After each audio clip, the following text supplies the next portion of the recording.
Hi again everybody, welcome to a slightly different episode of my NDIS journey as I'm here with my quarantine buddy Jasper.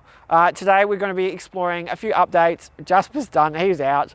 Today we're going to be exploring a few updates around COVID-19 and what you can do to ensure your safety throughout this quite difficult time.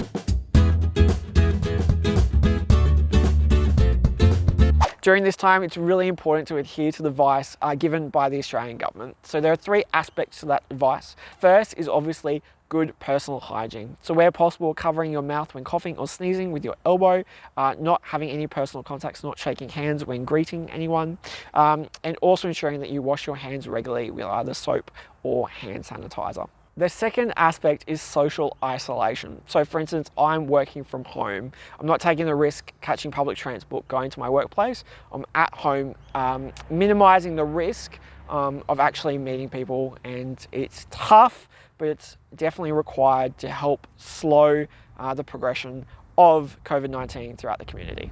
So the third aspect, very related to the second, is obviously social distance. So if you are in anyone's company, 1.5 meters is the recommended distance to be from that person. So wherever possible, 1.5 meters if you can't do social isolation. Hey Phantom Hand, can you show us what 1.5 meters looks like?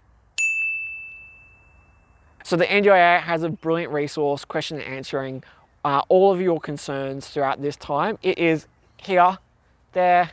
Obviously, Phantom Hand's now social isolating, so they couldn't point to it, so it's there.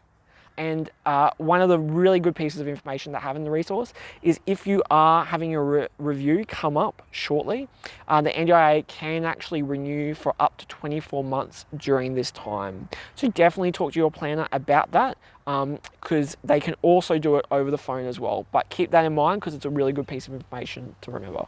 So COVID-19 is affecting all of us. Personally, I'm no longer going to work. I'm not getting any public transport. I've cancelled appointments that aren't necessary.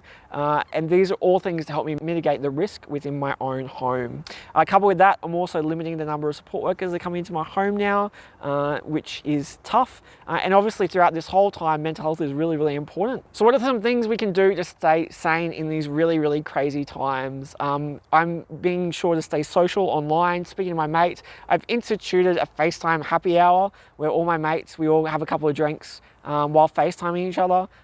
So it's these little quirky things that we can do to ensure that we're still social, we're still connecting with those around us, while also mitigating those risks, which is really, really important at this time.